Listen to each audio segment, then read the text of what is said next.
Bismillahirrahmanirrahim. Assalamualaikum warahmatullahi wabarakatuh.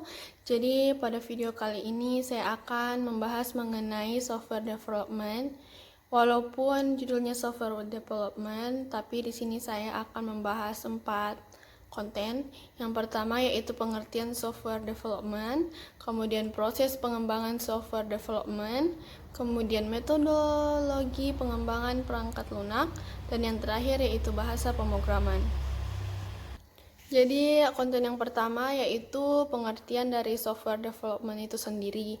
Jadi dalam segi bahasa, software development merupakan pengembangan sebuah perangkat lunak. Kemudian menurut istilah, software development merupakan proses pengembangan sebuah aplikasi perangkat lunak yang dijalankan secara sistematis sehingga menghasilkan sebuah produk yang baik dan berkualitas. Setelah membahas mengenai pengertian dari software development itu sendiri, di sini saya akan menjelaskan mengenai proses pengembangan software development. Jadi proses pengembangan yang pertama yaitu analysis atau analisis. Nah, pada tahap analisis ini berfungsi untuk merencanakan rancangan pembuatan software atau aplikasi, dimulai dari perencanaan alokasi, sumber daya, biaya estimasi, dan waktu pengerjaan, kebutuhan tim, dan lain-lain. Kemudian yang kedua yaitu desain. Pada tahap ini, pengembangan akan merencanakan seluruh sistem dan merencanakan alur algoritma dengan baik. Proses desain di sini tidak hanya dalam penentuan alur algoritma program, tetapi pembuatan desain awal tampilan akan diperhatikan agar pada saat masuk pada tim developer dapat mengimplementasikan dengan sempurna. Kemudian tahap yang ketiga yaitu tahap implementasi. Setelah berhasil menentukan desain awal dari pengembangan aplikasi, selanjutnya akan diserahkan pada tim developer. Di tim software developer sendiri akan dibagi menjadi 2 tim besar, yaitu front end dan back end. Kemudian proses yang keempat setelah implementasi yaitu testing atau pengujian.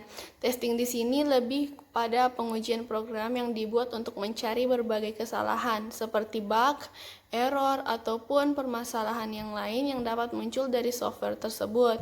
Setelah testing, kemudian dilakukan perilisan, yaitu software atau perangkat lunak yang telah berhasil dibuat dan siap untuk diserahkan pada klien. Dan untuk selebihnya, klien akan mencoba fungsionalitas dari aplikasi tersebut. Dan yang terakhir yaitu perbaikan. Dalam perbaikan ini, pihak pengembang dapat melakukan update versi atau penambahan fitur untuk mengatasi permasalahan dari klien tersebut. Kemudian kita beralih pada konten yang ketiga yaitu metodologi pengembangan perangkat lunak. Yang pertama yaitu Agile Software Development. Jadi ini maksudnya metodologi dengan basis perulangan di mana akan berubah secara terus-menerus sesuai kebutuhan pengembangan perangkat lunak atau pengembangan sistem jangka pendek. Kemudian ada beberapa fitur yang ditawarkan oleh metodologi ini yaitu iterasi yang cepat dengan mengutamakan kepuasan pelanggan. Keterlambatan perubahan dapat dengan mudah ditangani dan bersifat terbuka.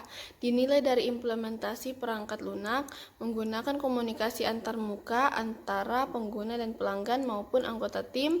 Seluruh anggota tim pengembang memiliki kemauan tinggi untuk bekerja. Kemudian metodologi yang kedua yaitu Dynamic System Development Methodology. Maksudnya yaitu kerangka dalam pengembangan suatu perangkat lunak yang mendekati incremental dan agile alliance. Karakteristik dari metodologi ini yaitu 80% lebih cepat dari agile development software. Karena metode ini adalah sebuah kerangka, maka banyak yang perlu dipersiapkan seperti studi kelayakan, studi bisnis, iterasi modal fungsional, desain, dan membangun iterasi, implementasi atau pembuatan perangkat lunak. Kemudian yang ketiga yaitu RAD atau Rapid Application Development. Di sini RAD ini merupakan pengembangan perangkat lunak dengan teknik incremental dan tingkat dengan siklus pendek, cepat, dan singkat.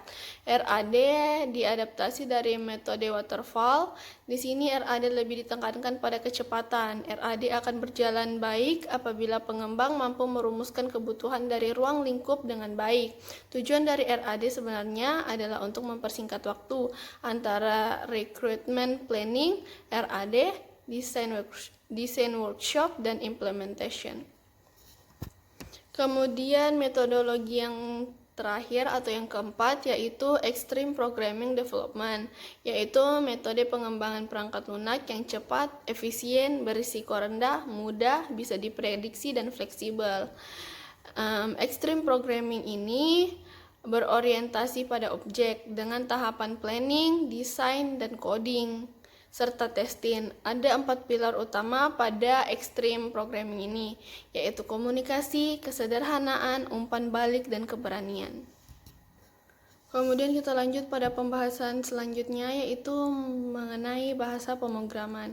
Jadi di sini saya akan membandingkan antara dua bahasa pemrograman, yaitu compiler dan interpreter.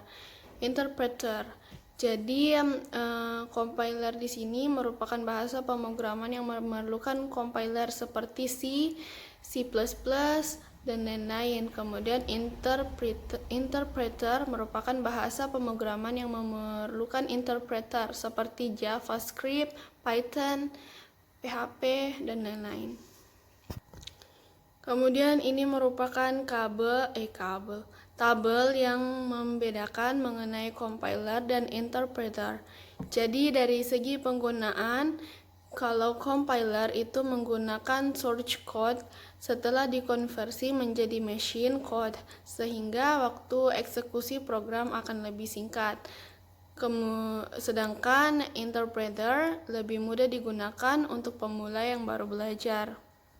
Terus apabila dilihat dari hasil keluaran, compiler itu menghasilkan program luaran atau berkas executable.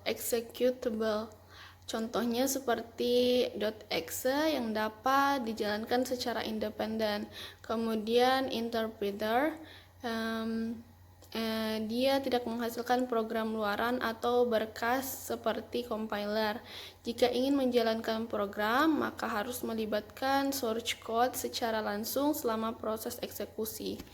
Kemudian apabila dilihat dari efektivitas, compiler hasil komplikasi dari source code akan berjalan lebih cepat, sedangkan interpreter berjalan lebih lambat ketika dieksekusi. Kemudian apabila dilihat dari platformnya, compiler spesifik ke platform tertentu, misalnya hasil komplikasi berupa berkas tidak dapat dijalankan di Mac, begitu pula sebaliknya. Sedangkan interpreter cross platform bisa dijalankan di banyak platform asalkan memiliki interpreter yang sesuai. Kemudian pada alur pembacaan, compiler apabila terdapat kesalahan penulisan code, maka compiler akan menampilkan pesan error. Selain itu, program tidak akan berjalan atau tidak menghasilkan berkas executable apabila kesalahan kodenya belum diperbaiki. Misalnya ada kode yang salah di baris kelima, maka harus diperbaiki dulu supaya bisa berjalan. Sedangkan apabila kita lihat dari interpreter, maka alur pembacaannya yaitu membaca satu persatu baris kode yang ada. Jika terdapat kode yang salah, maka interpreter akan menampilkan pesan error dan harus diperbaiki untuk melanjutkan eksekusi baris selanjutnya. Misalnya terdapat error di baris kelima, maka masih bisa berjalan karena baris pertama sampai keempat tidak ada error. Mungkin hanya itu perbedaan dari kedua bahasa pemrograman, yaitu compiler dan interpreter. Dan perbedaan dari kedua bahasa itu juga merupakan konten terakhir dan juga sebagai penutup dari video kali ini. Jadi akhir kata, terima kasih atas perhatiannya. Apabila ada kesalahan maupun kesalahan dalam ucapan, saya mohon maaf untuk yang sebesar-besarnya. Saya telah melakukan yang terbaik, dan juga apabila ada kesalahan mohon dikoreksi. Saya masih belajar dalam menyempurnakannya. Wassalamualaikum warahmatullahi wabarakatuh.